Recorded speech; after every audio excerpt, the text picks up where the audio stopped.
So, our setup is that we have some kind of two-variable function, f of xy, who has a scalar output, and the goal is to approximate it near a specific input point. And this is something I've already talked about in the context of a local linearization, and I've written out the full local linearization, hard words to say, local linearization in its most abstract and general form, and it looks like quite the beast, but once you actually break it apart, which I'll do in a moment, it's not actually that bad. And the goal of this video is going to be to extend this idea, and it'll literally be just adding terms onto this formula to get a quadratic approximation. And what that means is we're starting to allow ourselves to use terms like x squared, x times y, and y squared. And quadratic basically just means anytime you have two variables multiplied together. So here you have two x's multiplied together, here it's an x multiplied with a y, and here y squared, that kind of thing. So let's take a look at this local linearization. It seems like a lot, but once you actually kind of go through term by term, you realize it's a relatively simple function. And if you were to plug in numbers for the constant terms, it would come out as something relatively simple. Because this right here, where you're evaluating the function at the specific input point, that's just going to be some kind of constant. That's just going to output some kind of number.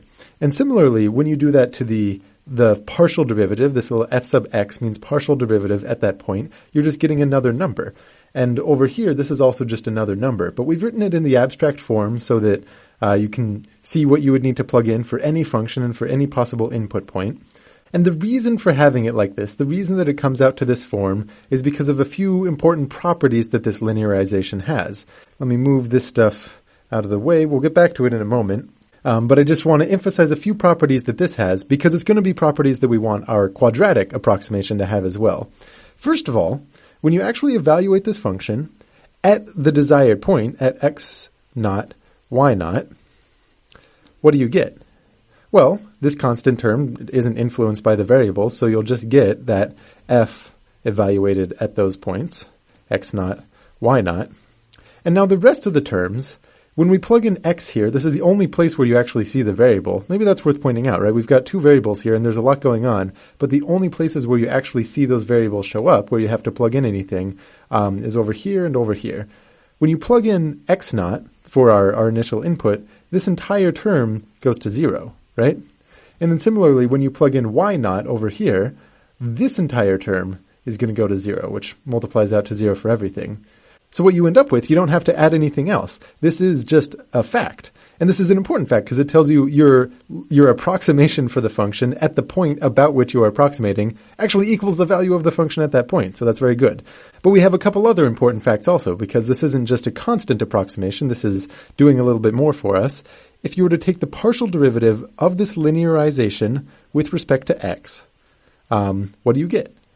What do you get when you actually take this partial derivative?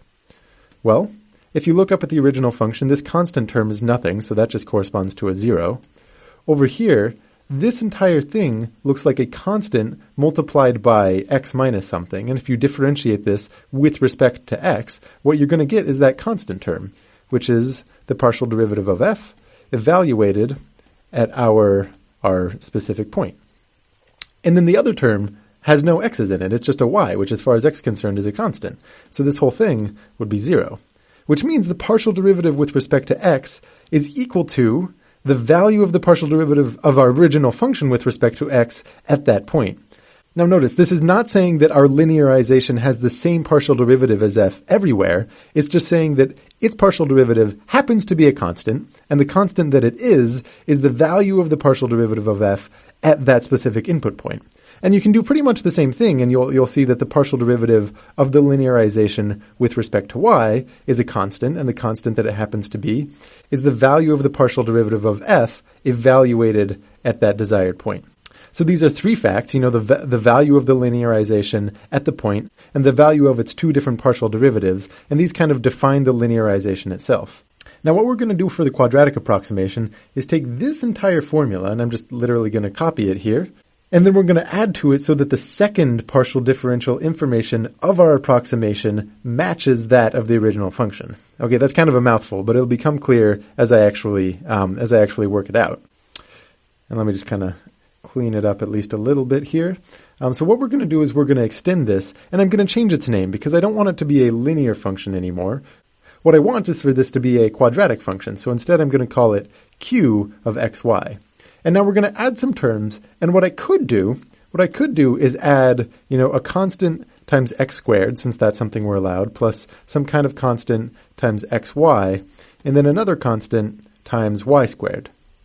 But the problem there is that if I just add these as they are, then it might mess things up when I plug in x naught and y naught, right? It was very important that when you plug in those values that you get the original value of the function and that the partial derivatives of the approximation also match that of the function. And that could mess things up because once you start plugging in x naught and y naught over here, that might actually mess with the value.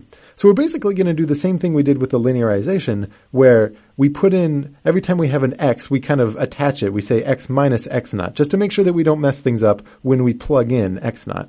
So instead of what I had written there, what we're going to add as our quadratic approximation is some kind of constant, and we'll fill in that constant in a moment, times x minus x naught squared. And then we're going to add another constant multiplied by x minus x naught times y minus y naught. And then that times yet another constant, which I'll call c, multiplied by y minus y naught squared. All right, this is quite a lot going on. This is a heck of a function, and these are three different constants that we're going to try to fill in to figure out what they should be to most closely approximate the original function f. Now, the important part of making this x minus x naught and y minus y naught is that when we plug in here, x naught for our variable x, and when we plug in y naught for our variable y, all of this stuff is just going to go to 0, and it's going to cancel out. And moreover, when we take the partial derivatives, all of it's going to go to 0 as well. And we'll see that in a moment. Maybe I'll just actually show that right now.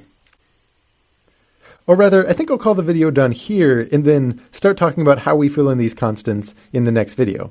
So I will see you then.